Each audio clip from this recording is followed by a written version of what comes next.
grandes multidões o acompanhavam, e ele, voltando-se, lhes disse: se alguém vem a mim e não aborrece a seu pai e mãe e mulher e filhos e irmãos e irmãs e ainda a sua própria vida, não pode ser meu discípulo. E qualquer que não tomar a sua cruz e vier após mim, não pode ser meu discípulo. Pois qual de vocês, pretendendo construir uma torre, não se assenta primeiro para calcular a despesa e verificar se tem meios para concluir, para não suceder que, tendo lançado os alicerces e não a podendo acabar, todos as que virem zombem dele, dizendo: esse homem começou a construir e não pôde acabar.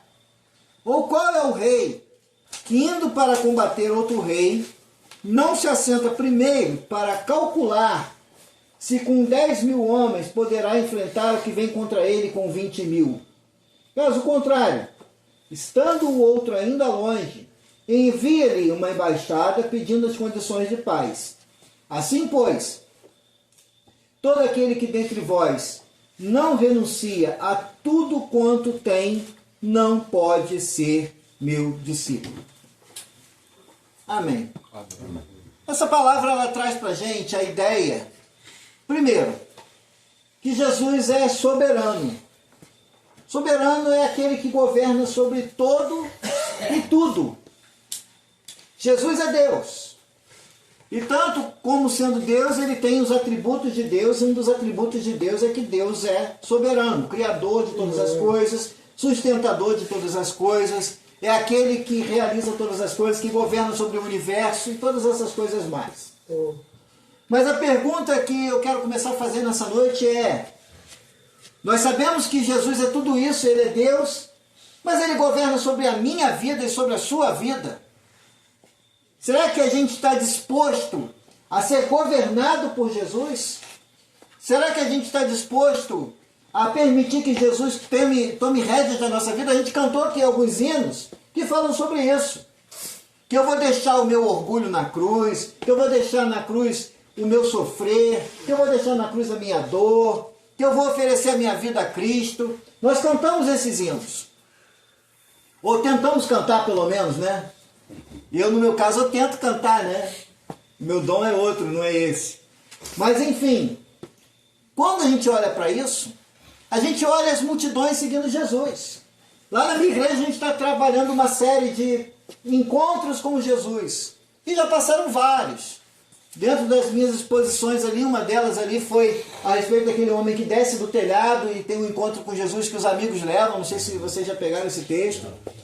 A outra, domingo passado, eu falei sobre o encontro de Paulo com Jesus. E outras pessoas que pregaram, outros pastores que pregaram ali, outros irmãos que pregaram ali, falando de outros e outros encontros com Jesus. E esses encontros, eles tinham dois tipos de encontro. Tinha um encontro que realmente a vida da pessoa era transformada, como o encontro de Paulo foi com Jesus, como o encontro da mulher samaritana foi com Jesus, como o encontro de Nicodemos foi com Jesus, como o encontro... tantos outros encontros com Jesus que foram encontros transformadores. O encontro de Pedro, quando estava ali pescando. O encontro de Pedro depois quando Jesus ressuscita. Enfim, encontros de Jesus são encontros transformadores. E as multidões seguiam Jesus, as multidões iam atrás de Jesus. E Jesus olha aqui para as multidões, e ele olha essas grandes multidões acompanhando ele. E de repente Jesus olha para a multidão, olha para trás e fala assim: tem uma multidão me seguindo. Mas será que eles estão entendendo o que eu estou falando? Existe um filme antigo, os mais novos talvez nunca tenham visto, mas os antigos com certeza viram, que era o Forrest Gump. Contando histórias. Viu? Muitas vezes. Quem nunca viu o Forrest Gump? Então eu vou contar um pedacinho do filme. Tinha um cara que ele estava em todas as situações que aconteceram na história lá dos Estados Unidos, as principais situações, ele estava. E esse homem resolve começar a caminhar pelo país. E Tinha 2 pessoas, 5 pessoas, 10 pessoas, 100 pessoas, 200 pessoas, e ele está andando e as pessoas estão andando atrás dele. Ninguém sabia por que estava andando atrás dele. E daqui a pouco, quando ele olha para trás, assim, tinha uma estrada lotada de gente, sei lá, 500 pessoas, não sei quantas pessoas andando atrás daquele homem. Aí, de repente, e ele não abriu a boca uma vez para falar com essas pessoas nada, e as pessoas andando atrás do Forrest Gump. As pessoas lá andando atrás do cara. E, de repente, num determinado momento, ele olha para trás e todo mundo faz silêncio. Ele vai falar alguma coisa. Ele olha para trás e fala assim: eu vou para casa. Caraca. Foi a situação. As pessoas andaram centenas de quilômetros atrás daquele homem, sem ouvir uma única palavra da boca daquele homem. E quando elas ouvem, eu vou para casa. Mas com Jesus não era assim. Jesus andava pregando, Jesus andava curando, Jesus andava transformando as vidas das pessoas. Mas num determinado momento Jesus olha e tinha uma multidão atrás dele. E Jesus vira para essa multidão, voltando-se, virando a favor da multidão. Eu estou aqui andando, vocês estão andando atrás de mim. E de repente eu sou Jesus e vocês olham, e eu olho para vocês e falo assim: vocês estão entendendo o que vocês estão fazendo aqui? Vocês estão entendendo o que significa andar atrás de mim? Vocês estão entendendo o que significa andar cidade após cidade, vila após vila, vilarejo após vilarejo, andando atrás de mim? Vocês estão entendendo que isso implica numa mudança de vida radical, transformadora, numa mudança de vida que não tem mais como você voltar para a sua vida antiga? Quando você coloca a sua vida para andar atrás de mim, significa que você está renunciando à sua própria vida. Não tem como você optar por andar atrás de Jesus e não ter essa decisão. Não tem como você decidir andar atrás de Jesus e a sua vida não ser transformada e você olhar para o seu passado e falar assim: eu não quero mais viver como eu vivia. Jesus, ele olha para a multidão. Ele se volta e diz: se alguém vem a mim e ama o seu pai, e sua mãe, sua mulher, seus filhos, seus irmãos e irmãs, e até a própria vida mais do que a mim, não pode ser meu discípulo. Não tem como você amar qualquer outra coisa mais do que a Jesus e dizer que é discípulo de Jesus. Porque pode chegar um momento na sua vida que você vai ter que decidir entre uma coisa ou outra. Pode chegar um momento na sua vida que você vai ter que decidir entre fazer a vontade de Jesus e fazer a vontade da sua mãe. Pode ser que em determinado momento da sua vida você tenha que escolher entre seguir Jesus e ter amizade com seu irmão. Pode ser que você tenha que decidir muitas vezes contrariar o seu pai e sua mãe para continuar servindo Jesus.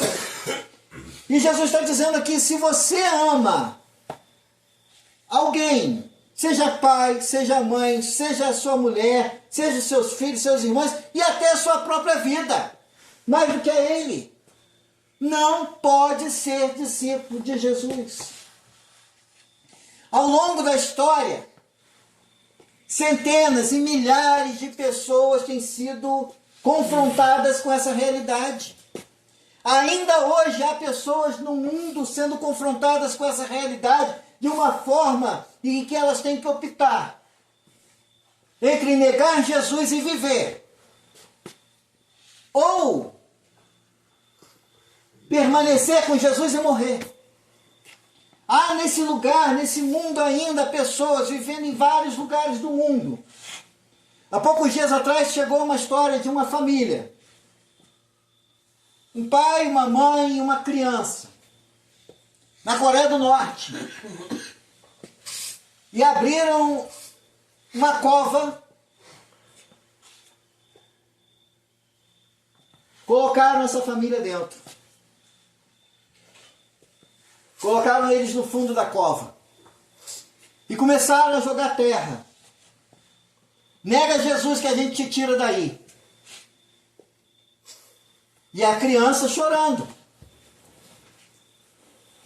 E o pai e a mãe vendo a criança chorar.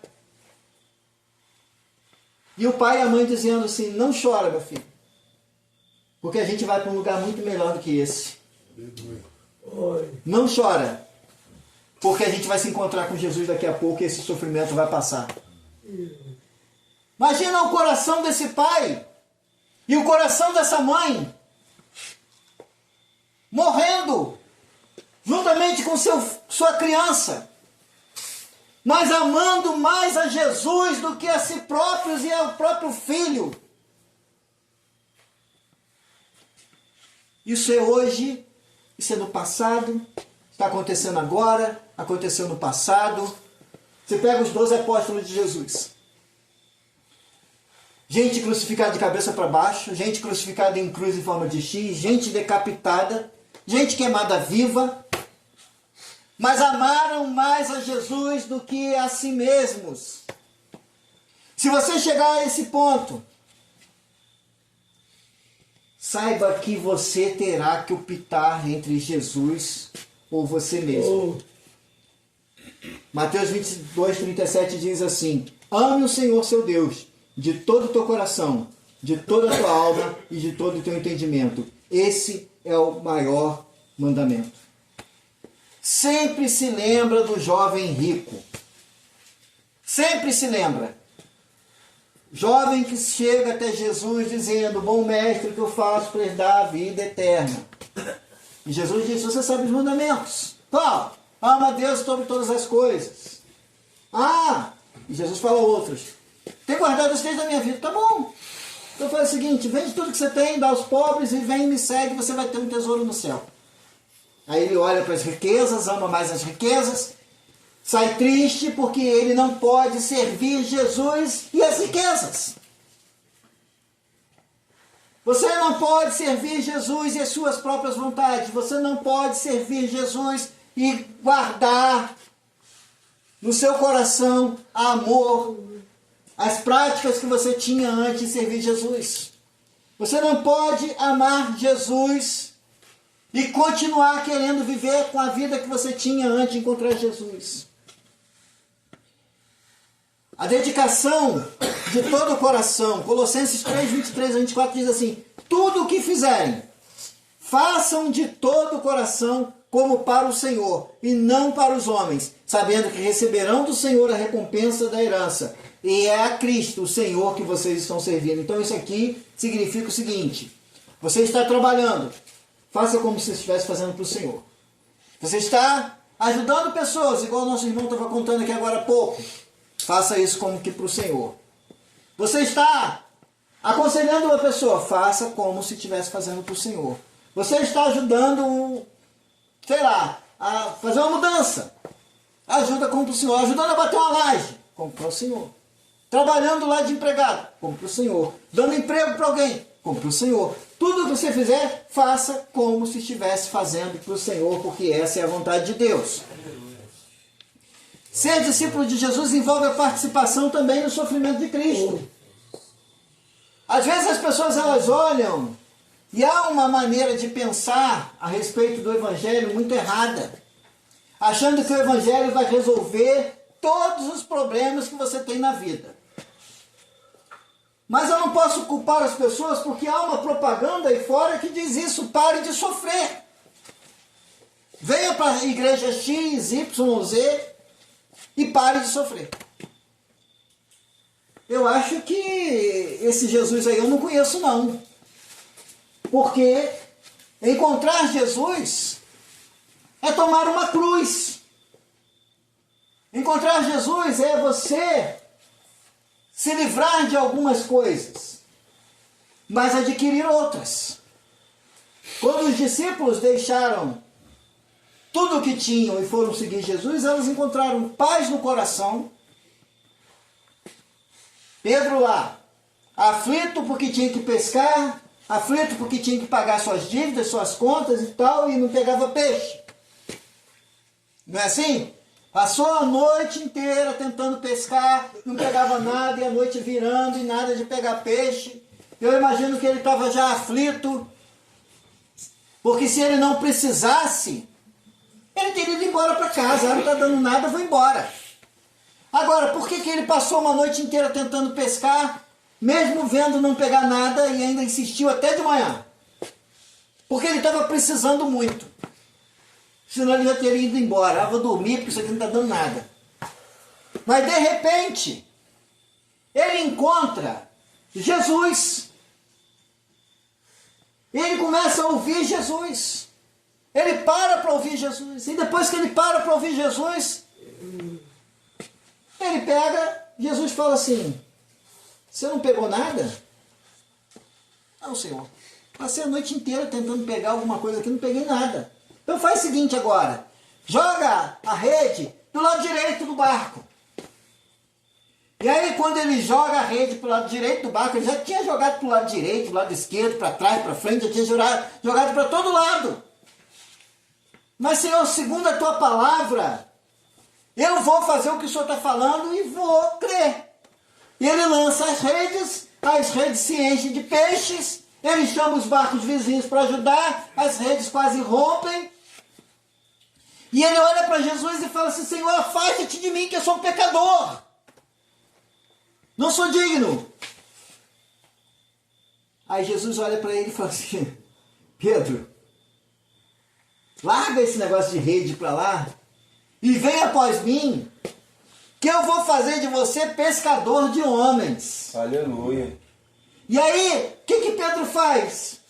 Pedro larga barco, larga rede, larga tudo para trás e vai atrás de Jesus. Glória a Deus. Jesus passa perto de Mateus e Mateus está lá cobrando imposto. O salário de Mateus era bom porque ele pegava uma parte daquele imposto que ele cobrava. Tinha dinheiro. Zaqueu era outro que tinha a mesma profissão de Mateus e era rico, então a gente deduz que Mateus também era rico. E Jesus passa perto de Mateus e fala assim com Mateus: Mateus, vem e me segue. Mateus levanta, larga tudo para lá e vai. Não pergunta para onde. Não pergunta até quando. Não pergunta o que eu vou fazer com o meu emprego. Só vem. Vem e me segue.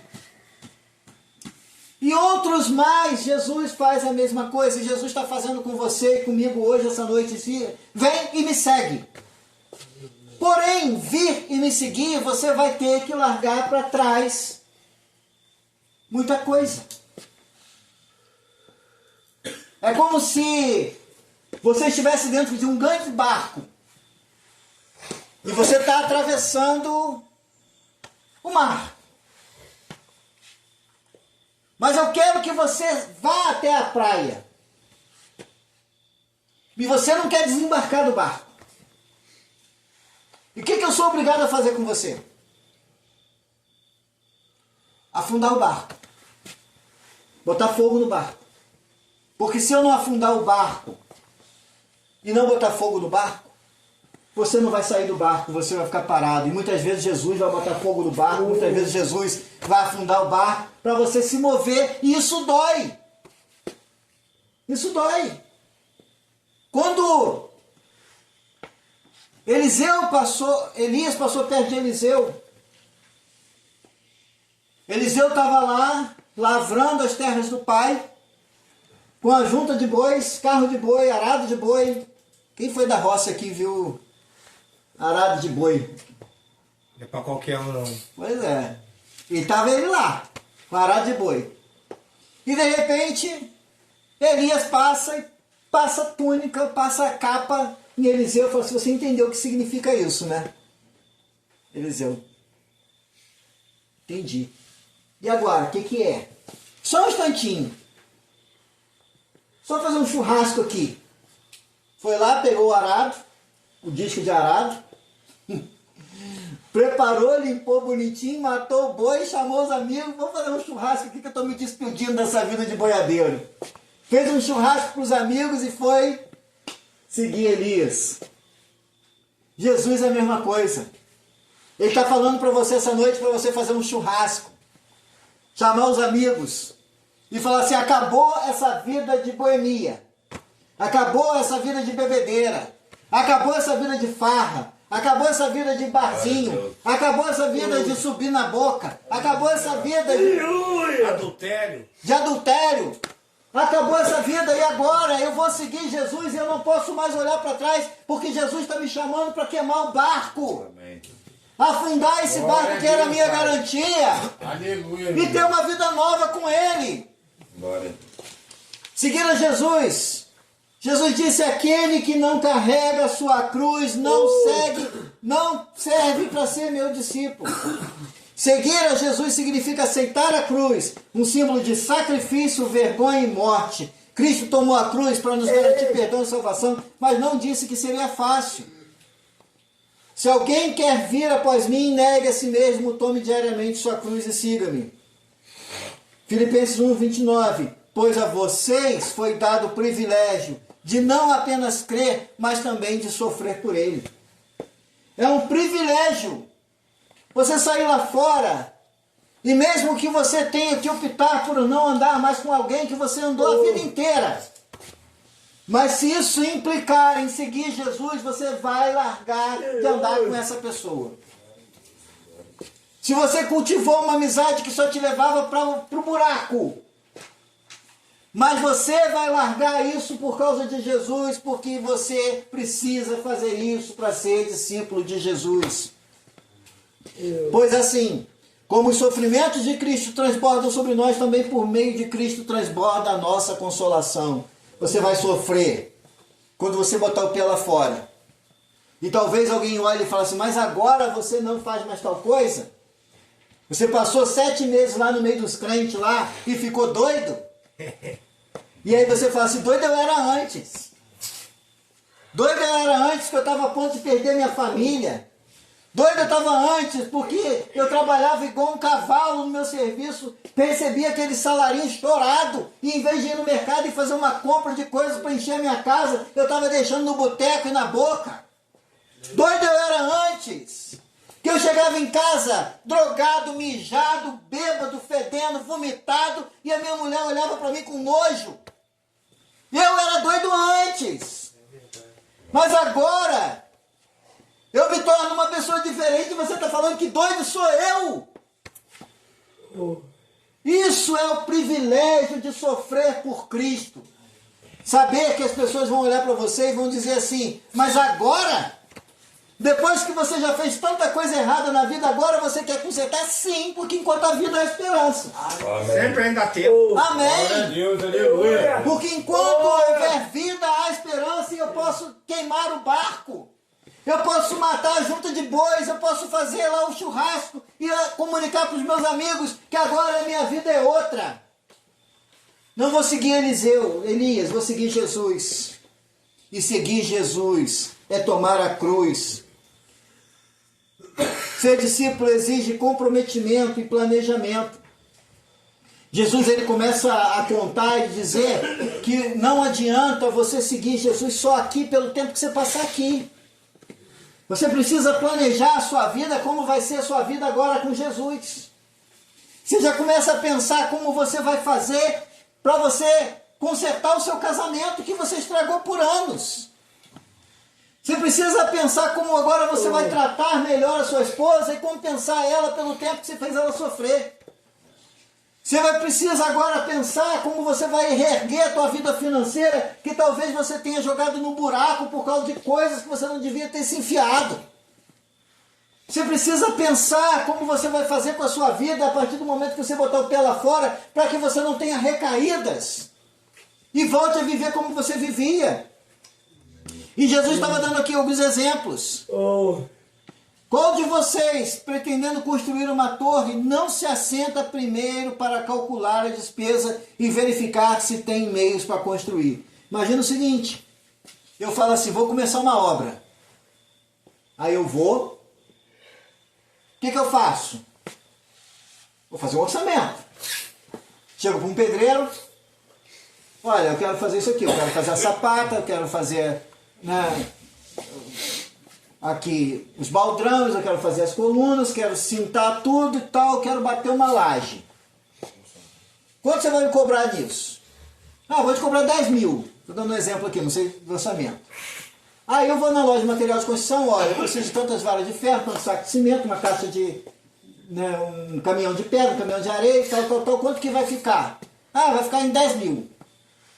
Eu olho para mim e falo assim, caraca, vai ficar em 20 mil. Aí eu olho para minha carteira, eu só tenho 5 mil. O que eu faço? Vou trabalhar mais, vou juntar. Quando eu tiver os 20 mil, Conclui a obra. vou fazer a obra. Agora adianta eu contratar o pedreiro e falar assim, olha, fulano, tá aqui, ó. Dinheiro da mão de obra tá aqui. E o material? Ih, rapaz, não tem dinheiro para comprar o material. Adiantou alguma coisa? Não.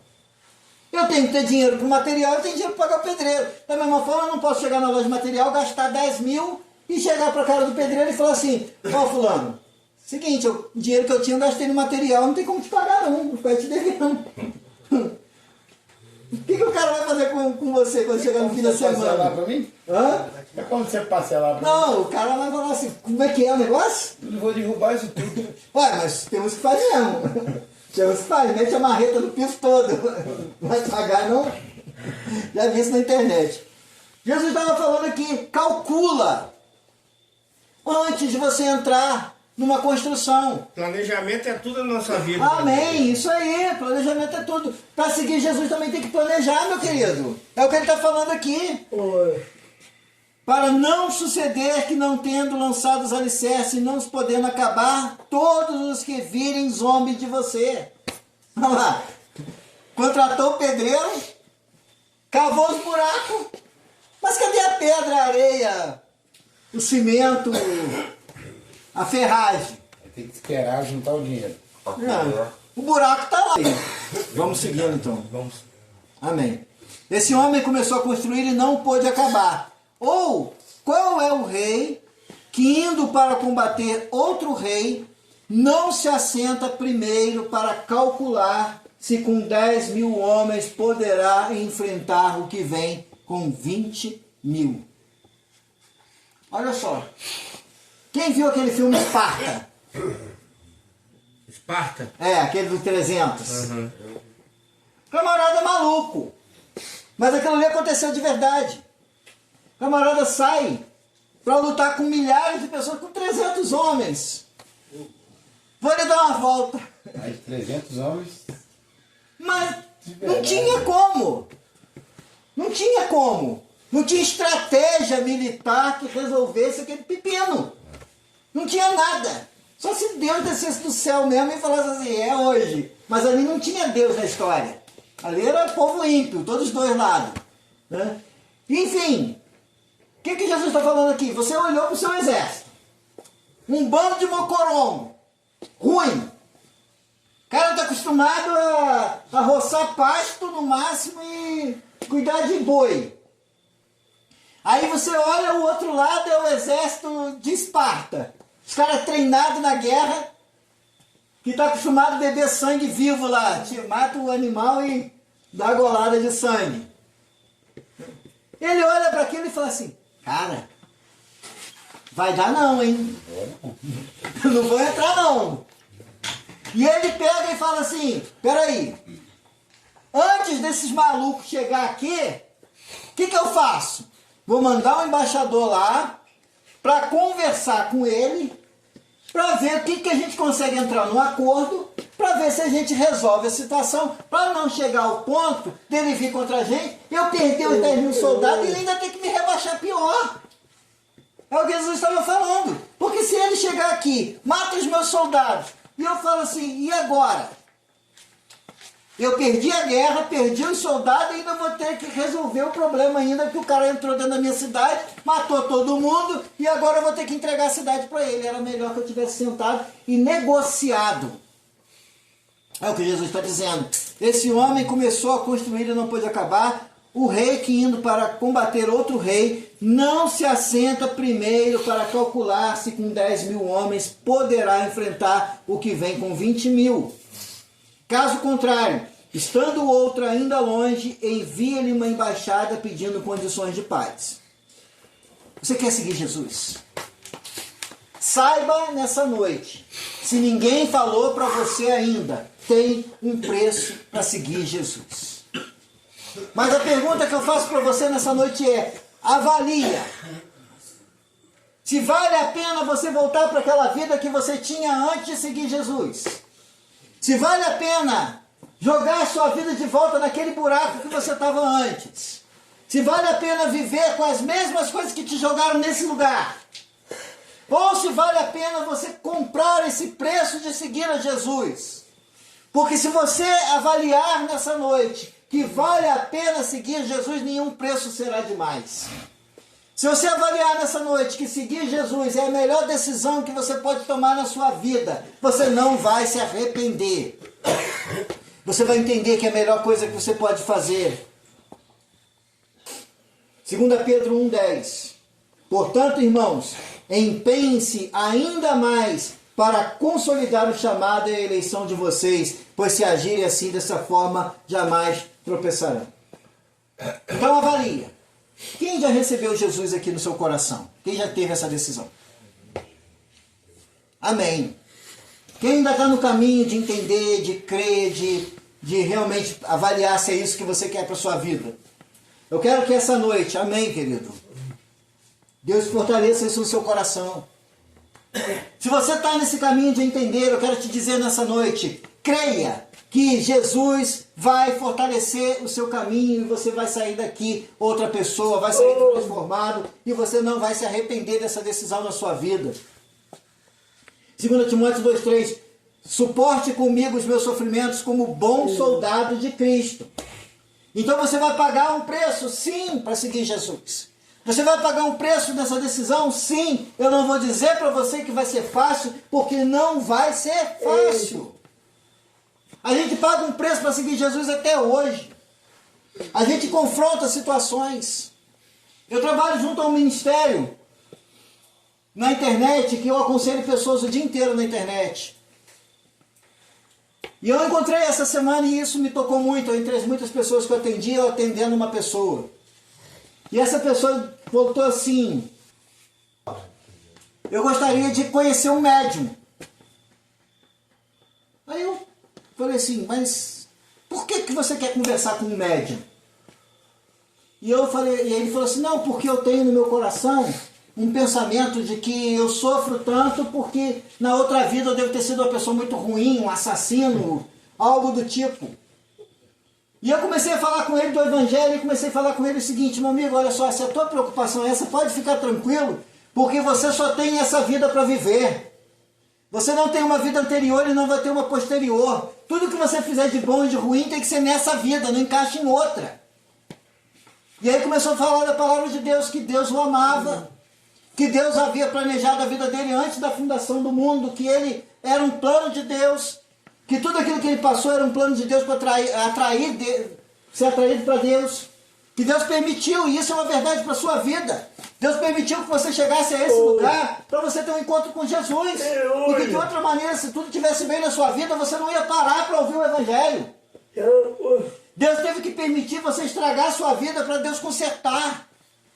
E eu comecei a falar com ele que está escrito na Bíblia que o homem é destinado a morrer apenas uma vez e depois disso o juízo. Então que era uma oportunidade dele viver. Isso aconteceu na terça-feira, na quarta-feira, não me lembro. E aí na quarta-feira na célula, na igreja, eu estava falando a respeito disso. E aí hoje de manhã, quando eu entro no aplicativo lá para atender as pessoas, está lá a mensagem dele dizendo assim: eu já fui evangélico igual a você, eu fui criado na igreja. E eu, quando era pequeno na igreja, eu morria de medo do inferno. Do meu pai e da minha mãe ir para o inferno, eu ir para o inferno. E eu disse para ele assim: você não teve um encontro com Jesus. Porque o dia que você realmente tivesse um encontro com Jesus, e você entender o Evangelho, você vai entender que não é pelos seus próprios esforços, não é pela sua própria força, não é pela sua própria vontade. Mas Jesus fez o suficiente para você ser salvo, você só precisa crer e seguir Jesus. Não é você que vai comprar o seu lugar no céu. Não é seu esforço que vai te levar para o céu. É crer em Jesus. Então creia que Ele tem poder para transformar a sua vida e te salvar. E eu falei com ele assim, independente de qualquer situação, porque a minha família fez o caminho inverso. A minha mãe era espírita, o meu avô era espírita, e meu avô, graças a Deus, morreu no Evangelho, minha mãe está no Evangelho, e eu pude ser usado por Deus para a libertação da minha mãe. Mas hoje, a minha mãe serve a Jesus e meu avô, quando morreu, também servia a Jesus. E foi liberto dessas coisas, foi liberto da opressão. Ela tinha manifestações com espíritos malignos. E hoje ela é cheia do Espírito Santo.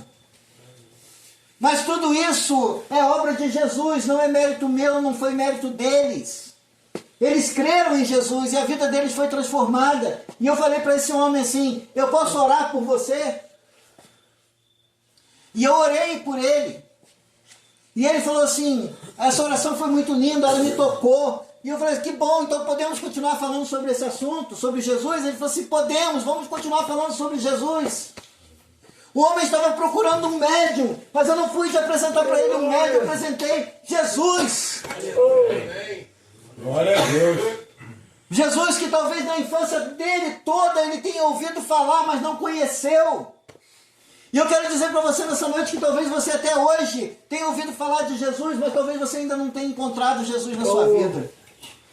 Esse Jesus que salva, esse Jesus que queima o barco para que você possa nadar até a margem e encontrar com Ele.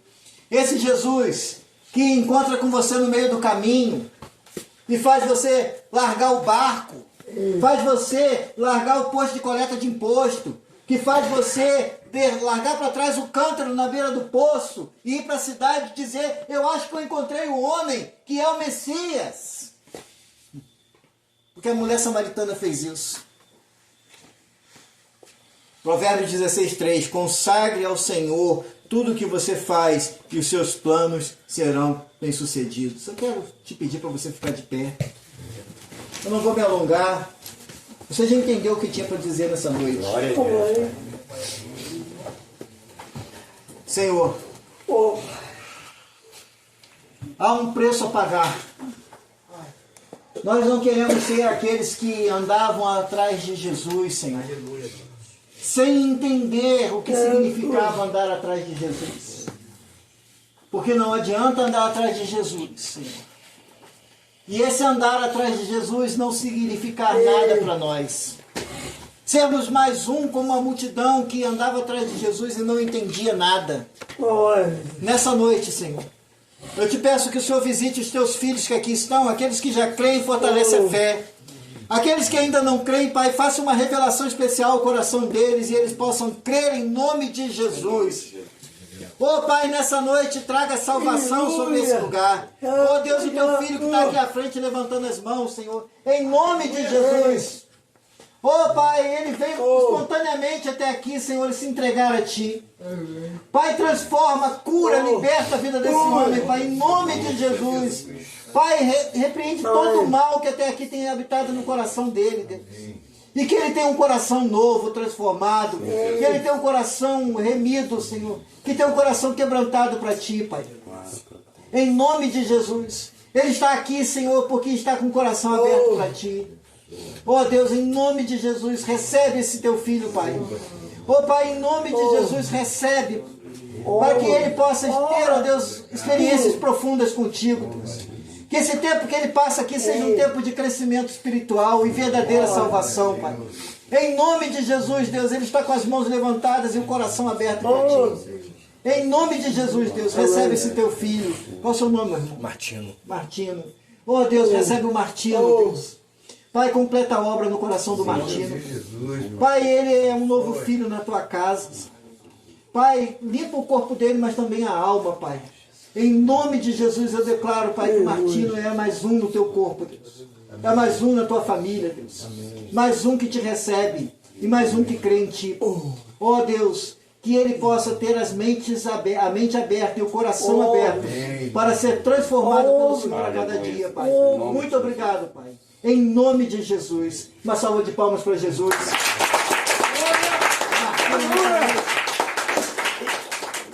É mais um. Amém. Pode ficar no seu lugar, meu irmão. Vamos orar. Eu não quero que você vá embora, não. Eu quero fazer uma foto com vocês essa noite. Amém. Pai, muito obrigado, Pai, por essa noite. Porque o Senhor tem transformado vidas nesse lugar e essa casa tem sido um instrumento do Senhor para a salvação. Que a graça de nosso Senhor Jesus Cristo, o amor de Deus o Pai, a comunhão e a consolação do Espírito Santo de Deus seja sobre o povo de Deus, hoje e sempre. Amém. Graças a Deus. Acho que a gente pode tentar tirar uma foto daquela parede do fundo.